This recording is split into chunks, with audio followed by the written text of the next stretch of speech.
Welcome to the Grow Fast podcast, where we talk with leading sales, marketing, and personal growth experts about how companies can accelerate sales, optimize marketing, and grow their businesses fast. Let's go. Hi, Jimmy. How are you? Good, Mark. How are you? Pretty good. Pretty good. I'm up in the Pacific Northwest, up in Seattle. It's Tech Week here. Whereabouts are you located? I am on the other coast. I'm in Charleston, South Carolina. So it is hot and sticky, and we're in full swing with summer here. Awesome. When you say hot, how hot is hot? It's been like 99, 100 the last week. So, and you do get high levels of humidity there as well, huh? Yeah, I would say the humidity is about 99 or 100. Wow. Good. I think we've had a real feel of about 110 over the weekend, and I was doing some organizing in a pod in the driveway, so I felt like I was in a pizza oven. So wow. Yeah, it'd be a good time to be an air conditioner repair person in a good time and place, right? Oh yeah. Those are jobs that AI is not going to replace. You know, when somebody needs their aircon fixed, they just need it fixed, and they'll pay whatever it takes, right? Absolutely. Yeah. Our creature comforts. Yeah. You're the VP of brand communication at Thrive Agency. You're also a professional magician. And I want to try to weave these two themes together, because I think that there's a lot of magic that goes into good marketing and brand communication. And so hopefully we can kind of weave those two kind of themes together. But before, maybe you can tell me a little bit about your the work that you do at Thrive, and then we'll go from there. Sure. Yeah. Thank you for trying to weave those together. I've been weaving those together for a while, so that'll be a fun conversation. Thrive Agency, full service digital marketing agency, actually been around for 20 years, which is sort of a unicorn in the digital marketing space. Started out as actually a web development company by Matt Bowman. And as soon as he delivered a website, the client would go, okay, that's great. How do we get people to visit it? And so we are known for... What years was that? It was about 20 years ago, you said? Yeah, 2005. So we'll celebrate our 20th anniversary in October. Yeah, so those were pretty early days. People were... And the whole landscape has changed since then. But I'm sorry. Please continue. No. No. Those were all good. Yeah, that's... prehistoric times in the world of digital marketing. So just figuring out the whole world of SEO. And of course, that's sort of been flipped on its head in the last year, which is interesting. But I guess as each new client came on board, they were asking for additional services, which caused us to expand our service line. There was a pretty huge growth between 2016 and the year 2000. Matt had a business partner that came in, and they had some aggressive goals and really sort of blew up the business a lot. We've got about 175 employees. We have about 1,000 active clients, and love the work that we do. We have a great culture that we're proud of. And unlike a lot of agency environments, we discourage overtime so that our folks can feel refreshed and renewed. We have a giving mindset. We're involved in some charities. We track giving as a key metric that we report on every month, whether it's volunteer hours or financial donations that we have a match. And so, just feel awesome. Like we need to make a difference in the world. Sounds like a great organization. Do you focus on any particular regions and or industries? No, most of the work we do is in the U.S. market. We do have some clients that are international. Decision was made early. Matt comes from a multi-generational entrepreneurial background, and we all just have a heart for helping the business owner navigate the world of the internet. And so we have some verticals that we do great work for, and we tend to get a lot of those types of clients. We were talking about the heat and HVAC. So we do work with a lot of those folks, and plumbers and roofers and a lot of the home service folks. We have financial, we have legal, medical, whether that be traditional medical or med spa type of clients. So it keeps things interesting and all sorts of new challenges every day. And what's size? I mean, do you have a typical size for your customer profile, or what's the range? Yeah, I would say which is sort of surprising when we started to do the math, but our average, and, we like to work with people on a recurring basis because it takes a while to get things going. And then we want to have that relationship. So I would say our average relationship with a client is about $3,500 a month, but we have clients that pay us 10 and 20 times that per month. So I would say the bulk of our work is with those smaller business owners, but we have quite a few multi-location enterprise franchise organizations that is sort of smaller companies conglomerated into a large holding company. If it's a multi-location or if it's a franchise, we're working with each individual franchise owner, which has its nuances depending on the market they're in. But then we also do work for the larger parent company. So awesome. And I was asking actually about their size in terms of number of employees or the size of their business. So hopefully you weren't taken aback that you thought I was asking about the contract size, but you kind of answered my question in a roundabout way anyway. So it's all good. So, a wide range of customers, both in terms of industries, geographies, and the size of their marketing requirements. I know that SEO is not. I don't think it really falls under brand communication. But you mentioned that SEO has been flipped on its head, and it's one of the areas that I'm fascinated by. I'm wondering how this is going to play out. But maybe you can talk a little bit about it. And I don't want to make any assumptions that people who are listening or watching understand what's going on in the world of SEO. And SEM, AdWords as well is going through a complete kind of revolution. So maybe you can talk a little about what's going on and where you think things are going to go. Yeah. So you made an interesting point about brand communication. That's my title because was picked. Maybe it's, you have a line of people and everybody steps back and you go, what am I doing standing here by myself? So the owner wanted me to go out and be able to tell stories about things that we've experienced over the last 20 years. But I actually was the vice president of operations, leading all the teams that did the work. So I have an intimate relationship with all the folks and our leaders and folks on the front line of doing that work. So this is probably a long 3-hour episode, but I'll try to condense it into a short answer related to the world of SEO. One of the things that we've been proud to be able to do is to take it in that white hat mode. You may have heard white hat, black hat. Black hat basically is the shortcuts. White hat is, the legitimate way to get results. And so when I speak at a conference or am in a location where people are traveling in from all over the country, I'll tell them to take out their phone and I'll say, where are you traveling from? So you said you're in the Pacific Northwest, let's say Portland. I'll say, I just want you to Google a digital marketing agency or SEO agency in Portland and tell me what comes up. Oh, you're going to do it now. And so typically I'll say, if we're not in the top 5, come see me. And so people come up and they'll talk and they're like, how did you do that? You're, located in Arlington, Texas. Well, there's certain geographic signals that have to happen. There's certain authority things that have to happen. We have a pretty large demand gen team that spends their time understanding. We call that our research and development team. And then we bring that to, our clients and helping them do the work.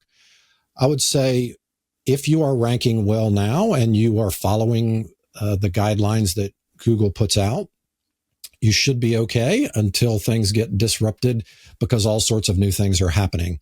There is a acronym called EAT, EEAT, which is expertise, experience, authority, and trustworthiness.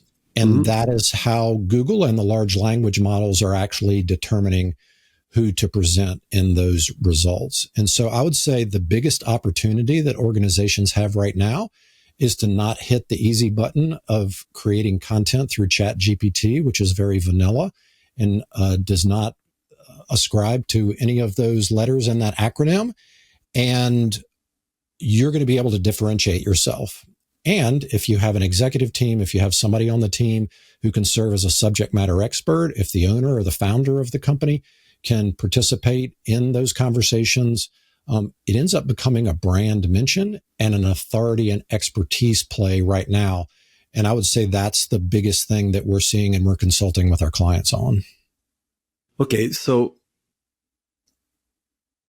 when LLMs, okay, so just to back up, traditionally SCM was, creating a bunch of content. Hopefully that content would get linked to or referenced, and it would, qualify some of the requirements of the EEAT.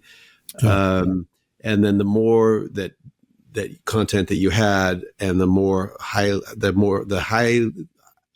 higher the ranking of that content in terms of backlinks or references, etc., then the greater, your organic results when people were searching for a product or service related to what you're providing, you'd come up more highly ranked. Right. But the LLMs, they're looking at some other things, including like review sites like Reddit, etc. As an agency, do you take those kind of factors into consideration? And if so, are you able to help your customers with those things? Yeah. And so you're absolutely right. The backlinks was an important, still is, but in a different way. Part of it because the site that was linking to your site is transferring that link juice if it was a do follow link instead of a no follow link. And depending on the power of that site or domain rating or domain authority, that would then signal to Google that there's some legitimacy to that website. What we're seeing now is the way in which an LLM factors the relevancy of a site is it's not just a single look. They start in that second sweep. It's a fan configuration, and they're looking at a variety of things in this fan. And so in the past, when we talk about white hat and black hat, you may have a link that resides on a site that really has no relevance to your site. And there's no contextual understanding of why that link would be on that site. And so that goes into this area of brand mentions. And then what is that site? Is it an educational site? Is it a news site? Does it have any connection to your brand? Are there location signals within that would have relevancy to a local, regional type of brand? And so what we're doing is audits related to where those backlinks exist. What is the footprint on site and off site? I would say off site now, and the legitimacy of those links and those mentions are even more important. And a traditional PR play is now becoming what used to be in the past with press releases. Not so much we're advising on sending out press releases, but like myself, I've started to write on Forbes and Entrepreneur, being on podcasts like this. The diversification and the reach of where all those fingers in that fan are happening is what we're looking at and what we're consulting with our clients on. Yeah, no, it's interesting you bring up Forbes, because I think you're the third person in the last few months that's mentioned to me the positive impact that they have received from being on the Forbes Expert Council, Business Council, Tech Council. And I think they allow you to publish 3 or 4 articles per year, but then you can comment on a larger number of other articles and pieces. So you're getting your name out there. You're also with your company's information. So that's interesting. But that's also it's funny because it's a pay to play thing. The review sites are a pay to play thing. So is there anything that purely organic? You mentioned press releases. Somebody's got to post those press releases. You can send them out, but somebody actually has to post them. Is there anything purely organic that is effective anymore? Or is everything? I would say you mentioned one just now. It's reviews. Reviews are a huge signal that things are going well, and you should look at your competitors and figure out what is the delta between the number of reviews that you have and the reviews that they have. Do you have an active process in your customer journey that is the right time to ask for that review? You will get penalized if those are paid. And then I would say is there local media? Can you be an expert in your area to have a consistent column in the local paper? Can you be referred to if somebody is asking for a news story and they need to do a special feature on the 6 o'clock news?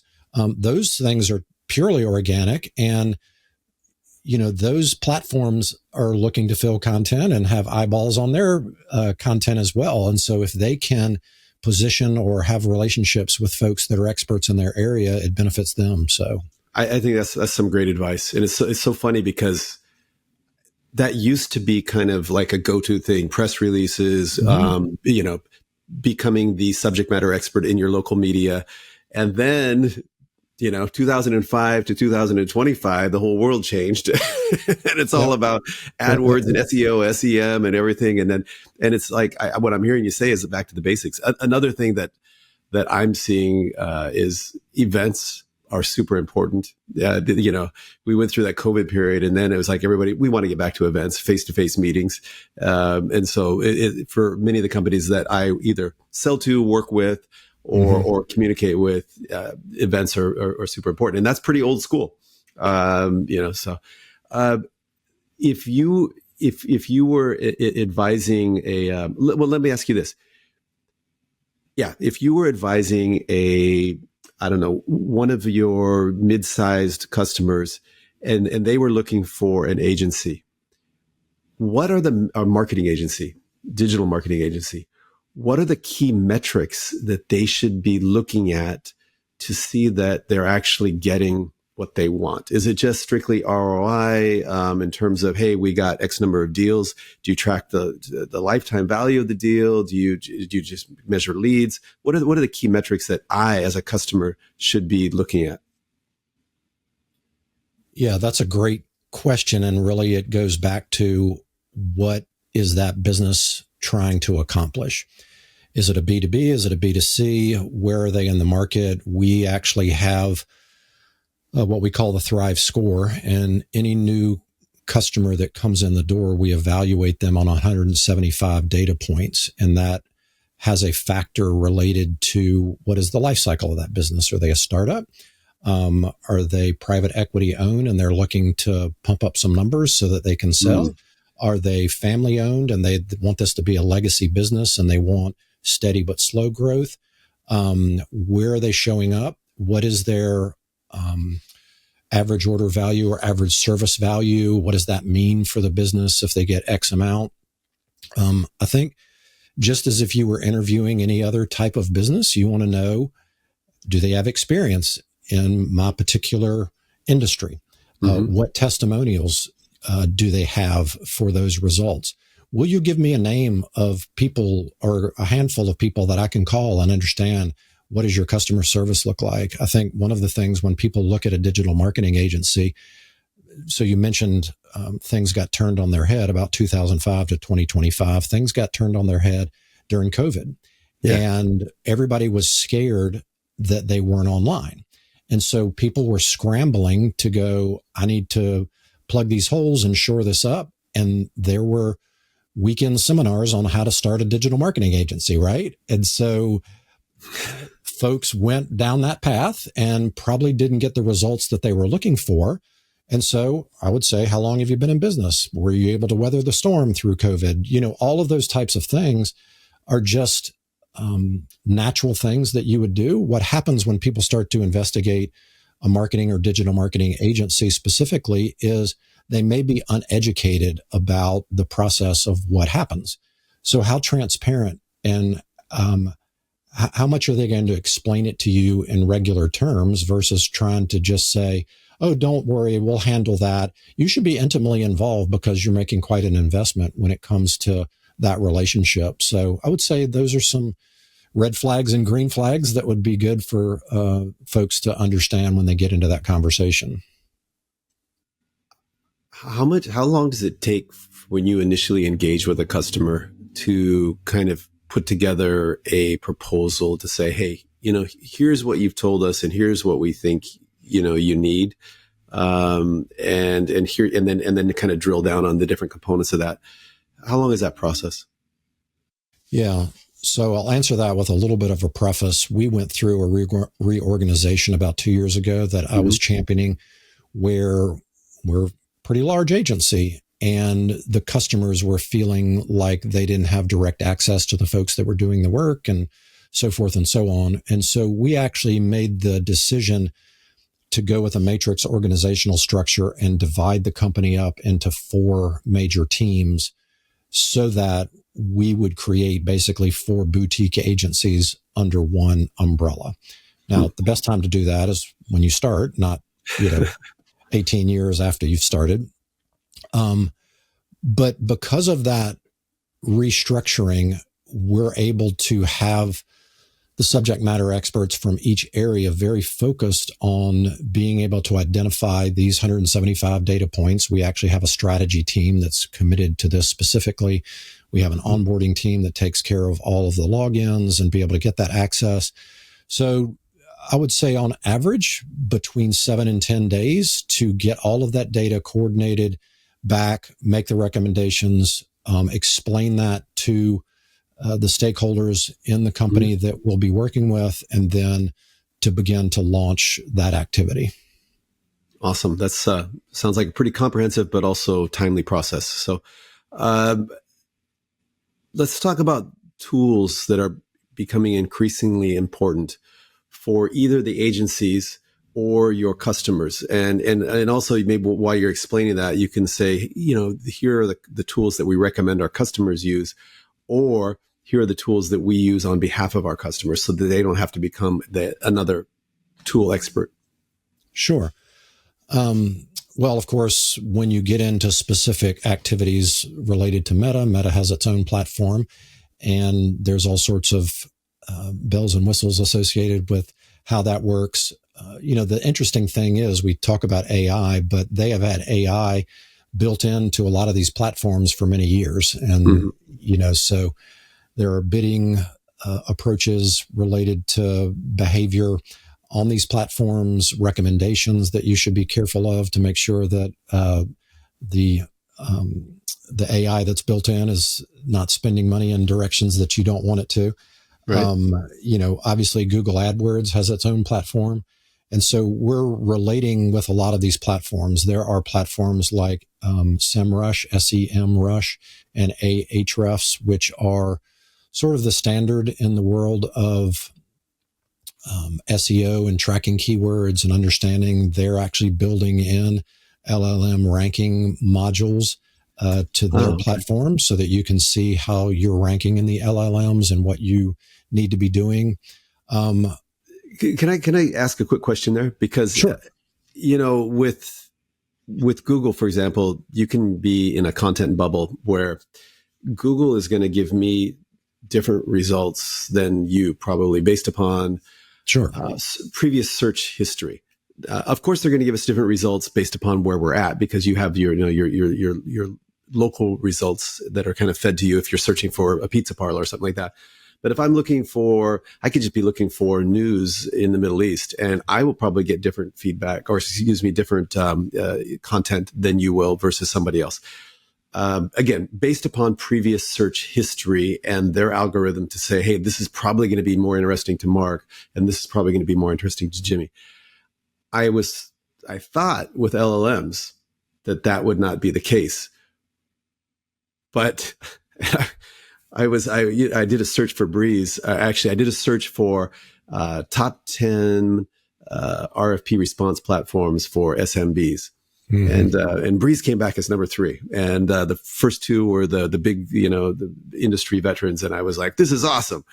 And then and then it didn't take me too long for the bubble to get burst, or the balloon to pop. So talk a little bit about the content bubbles with LLMs, and is there a way to kind of mitigate that? Because you were talking about SEMrush and some of the tools that they are developing. Is there a way to get an unbiased view of what's the LLMs are doing? Yeah, awesome question. It used to be that you put your browser in incognito mode and it would sort of allow you to search in a way that was independent of location and browser history. when you look at platforms like TikTok or Instagram, you can notice what you've been looking at, and they will serve you more of that because the interest in keeping you on that platform is designed for that way. And a side note, those results through Instagram and TikTok are going to show up in LLM results as well as Google organic results now. So I think and if you look at Google's mission and their reason for being is to provide the most relevant and accurate results for the person who's searching for that information. And so, yes, they are trying to predict what your behaviors are. If you always like to fly internationally, if you like to leave from this airport, if you prefer a certain type of plane, those are the results that are going to be tailored to you.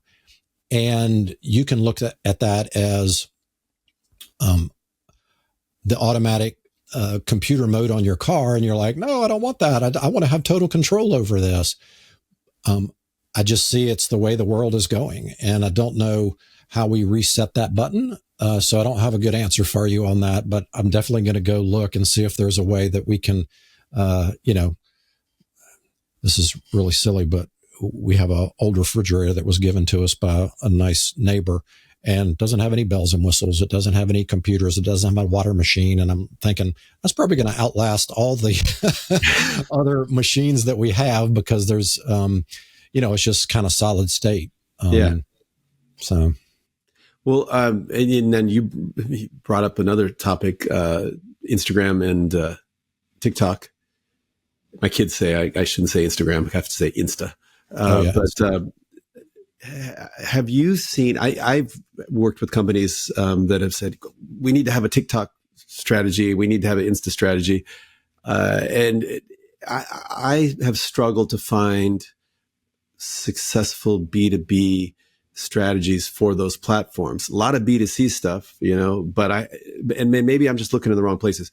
Can you give any examples of successful B2B campaigns or applications for those types of platforms?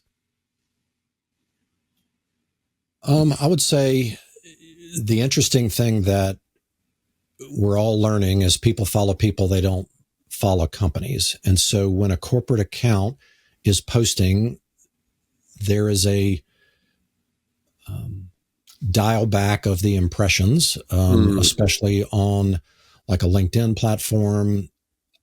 There are people and organizations that overcome that.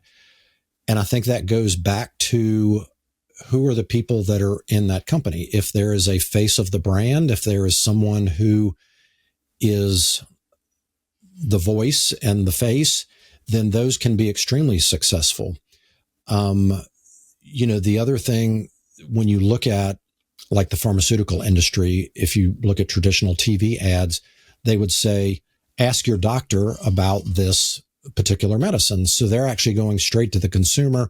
They're driving demand to the distributor, which is the doctor, to be able to do that. And so I would say if there's a brand, we work with a hard surface brand that provides hard surfaces for kitchen countertops and bathrooms. And they have a distribution strategy that is through some of the big box retailers. But in the markets where they are not represented, we have done campaigns to have folks go into their big box and ask for this particular type of surface. Wow. So that they will make the call and represent that brand in those stores. And so it's creating that circle of demand by advertising to the consumer. And again, that's a very visual product. Typically the kitchen is the heart of the home. And so Instagram is a great place for that type of messaging. That's an awesome example. I like that. Thank you. Let's continue on. So let's talk about a little bit more about the magic side. Because again, like I said, I think good marketing, there's a little bit of magic there. So how did you get interested in magic in the first place? And how long have you been practicing? Yeah. All right. Well, I was actually digging through some boxes a few months ago, and I pulled out this card, and it was Merlin's Mail Order Magic Club. And I was like, wow, that's pretty cool. I looked at the date and I was 4 years old. And I'm like, Oh, oh, wow. wow, that's kind of early to get hooked on something like that. So then I got a magic kit for my 6th birthday. And I don't know, I just enjoyed the puzzle aspect of it. I enjoyed being able to show family and friends. If my parents had a yard sale, I would sell tickets for 25 cents and pull the people over from the yard sale to do a little show. I was doing birthday party shows for my friends in middle school, and their parents would pay me to entertain my friends. And then, so there's sort of an unknown society of magicians, and they have local clubs. And so I was a member of one of those clubs, and, my parents would drive me before I could drive and drop me off and pick me up. What's the code in terms of like revealing the secrets of tricks? Like, is it like, hey, I'll show you how to do this if you show me how to do that? Or is it like, do you have to figure it out on your own? Or do you buy the books and the books tell you? How does that work? Or is that a secret too? It's sort of an unwritten code. I mean, there is an international organization, and when you get your membership card, you have to sign the back of it that you won't reveal the secrets. But, if you're attending a club, or there used to be a magic shop that I would go to in Baltimore, Maryland, and they had a front that sold all the gags and, fake throw up and, hand buzzers and all that kind of stuff. And if you wanted to get behind the magic door, you kind of had to answer some questions and be qualified to be legitimate enough to get behind the next level. When you joined the club, you had to audition and you had to show some command of the craft. Mm-hmm. And then people would start to give you the secrets and tell you some routines. You never ask a magician how they do something. You may hint around and say, wow, that's awesome. And sure wish I could do that. Yeah, sure wish I could do that. A little subtle hints there. Yeah. But yeah, as part of one of those clubs, there was a guy who was an account executive at an ad agency. And he said, hey, we've got this client and they need a magician. I'm not interested. That's not the kind of magic that I do. Would you be interested in doing these promotional shows? And I was like, sure.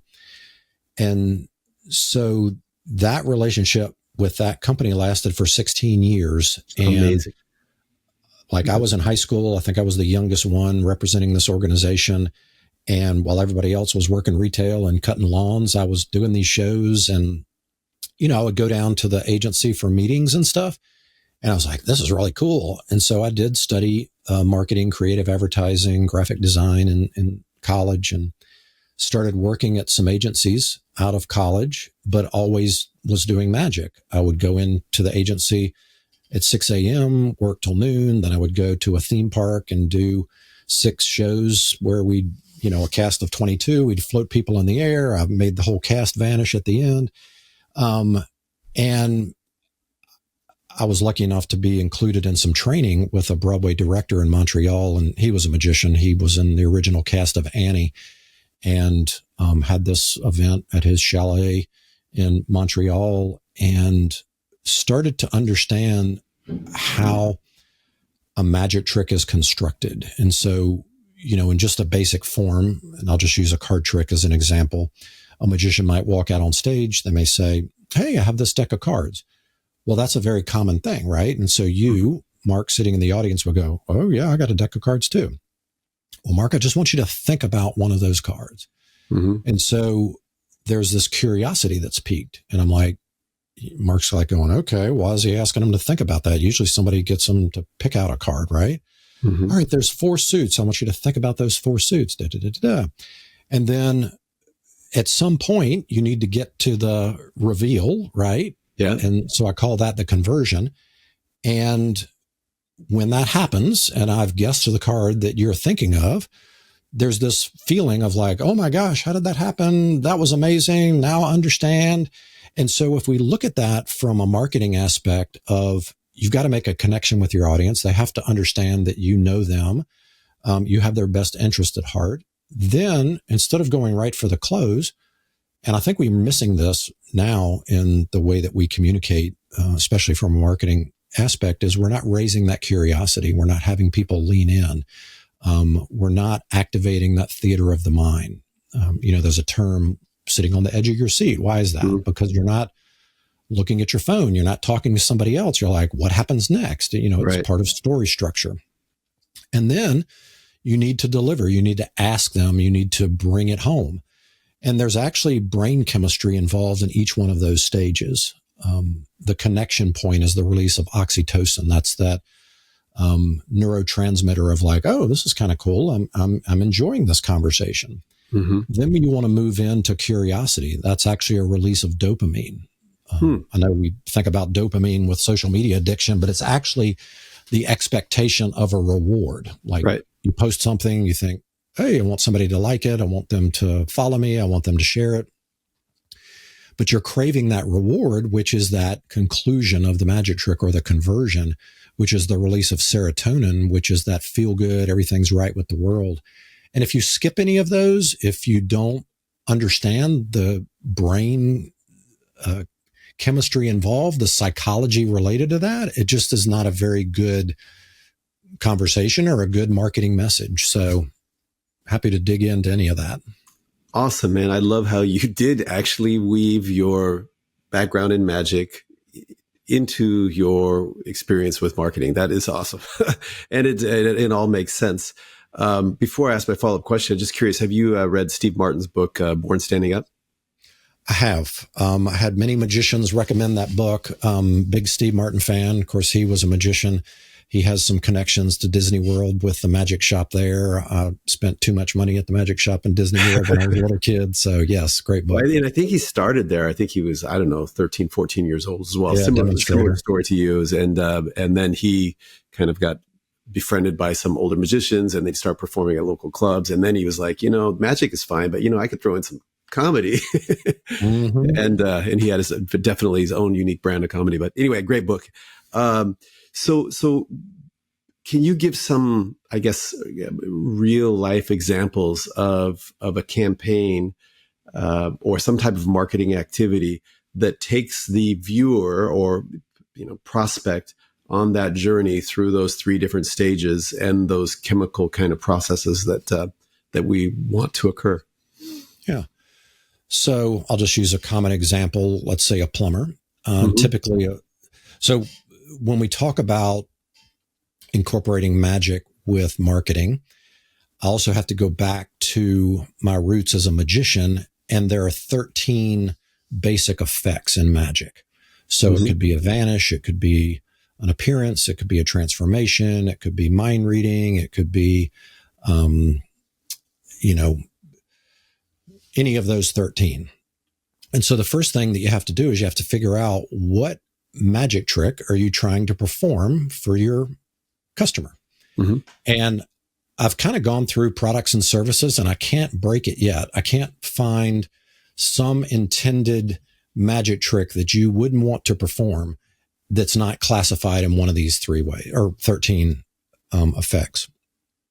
So let's just say a plumber. You might think a plumber wants a vanish, right? They want to provide the vanish of a clogged drain, the vanish of a clogged toilet, the vanish of some sort of plumbing issue with a water leak. But what if we took that a little differently and said that we want to perform predicting the future? Yeah. Oh, okay. Right?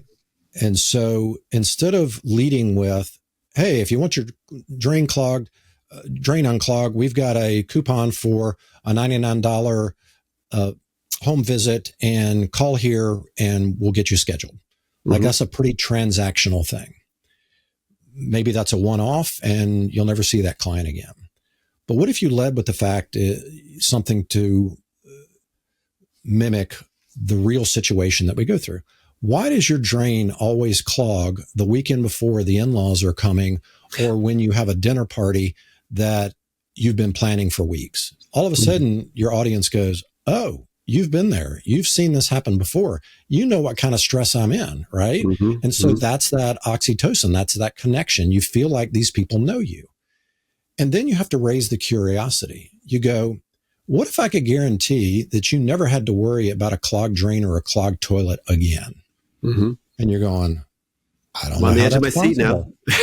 Yeah, I'm up for that.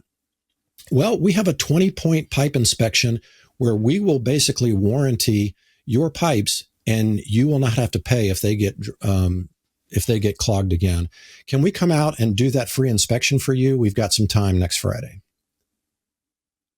Well, all of a sudden, instead of a transactional thing, you've roped them in to not rope them in. I mean, that sounds a little bit subversive, but yeah, you got your marketing hat on there, man. Put your magician's hat back on. You've addressed their problem. You've picked a magic effect. You've walked them through those 3 levels of brain chemistry. You've made that connection. Nobody else is talking in that way. Everybody else is talking about coupons and, all of these other transactional types of things. They're competing on price. I'd pretty much pay any price to know that I don't have to deal with a plumbing issue, because I hate fixing those. And that's just a real simple example of how you can use that magic approach and activating that chemistry to not only move them to a pretty low risk type of conversion into probably a lifelong customer and a referral, and somebody who's going to leave you a great review. That's awesome. And I'm assuming that when you go out for that free 20-point inspection, that if everything's fine, you say, hey, you got a clean bill of health. But if there are some issues there, you can say, hey, we could take care of this for you. So there is an opportunity. Or you sign them up for I don't know if the plumbers do subscription monthly. I don't know. It seems like everybody We're does. Actually on one. Yep. It's like a yearly thing that you pay an amount, and they come in, and as long as you call them on schedule, then they'll fix whatever's wrong. There you go. Awesome. Well, let me ask you one last question. For people who want to learn more about magic or marketing, do you have a couple go-to either books, websites, etc.? Wow. Now this is sort of tipping the scales to reveal the real magic. Well, we, if it's digital marketing, I would say visit the thriveagency.com website. We have a bunch of articles and stuff. I write an article every month, and there's about a 20-minute video. It's not a sales pitch. It just is educational. So I'd point you in that direction. I'm sure this book is still around. There was a guy by the name of Mark Wilson, and he had a TV show, The Magic Land of Alakazam. Was actually hired to perform an illusion show at a theme park that he had put together. And he's got a pretty thick book called Mark Wilson's Course in Magic. I don't know. You can probably pick it up used on eBay or Amazon. Might cost you $10-15. And it goes through the simple tricks that you can do, with table props on up to building some low budget illusions that you might perform for family and friends. So that's a good one. I could recommend. And last one, I gotta say that I'm fascinated with both marketing and magic, but most of my conversations are heavily on the sales and marketing side. Mm-hmm. First magician that I've had on the show here. Do you ever get stumped when you're watching magicians on TV, or you go to a live event and you're like, oh my gosh, how did they do that? Or at this point, can you pretty much figure out the probability that this is what they did? Yeah, I love being stumped. I'm a big fan to this day. Penn and Teller have a show called Fool Us, and they have magicians come on. I know a lot of the folks that have been on that show, and I love watching it because not only do they give code words if they understand how it's done, that they can tell the magician, hey, and they have a little sentence that they say. And, if you are in the know, you can pick up their code words. So I would say, yeah, it is kind of bad that I recognize about 90% of the tricks, but I love that 10% of having that awesome wonder of like, oh my gosh, that's amazing. Usually ends up being something very simple. But yeah, I still love being fooled. Cool. And follow up to that, I said it was the last one, but when you see a competitor or just another organization achieve some incredible success in terms of, their marketing campaigns. So they go from unknown to number one in 6 months or a year.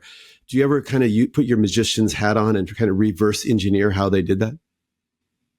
Yeah, I would say not only magic, but I'm a big fan of Sherlock Holmes. I think there's a forensic nature of trying to see the unseen or things that people are not noticing, and being able to break it down into micro touch points. I don't know if it's a puzzle solving mentality or why I was attracted to magic to begin with, but I love trying to reverse engineer what we can see. A lot of times there's some things going on in the back end that we can't see, but yeah, I love doing that. Awesome. Well, hey, Jimmy, I really enjoyed this conversation. Sure, if we kept it going, I'd probably be leaning more on the magic side just because it's so fascinating and new to me. But thank you so much for coming on the Grow Fast podcast, and I hope your summer cools down a bit. I don't know. Yes, thank you. It's been a fun time, Mark. Appreciate the conversation.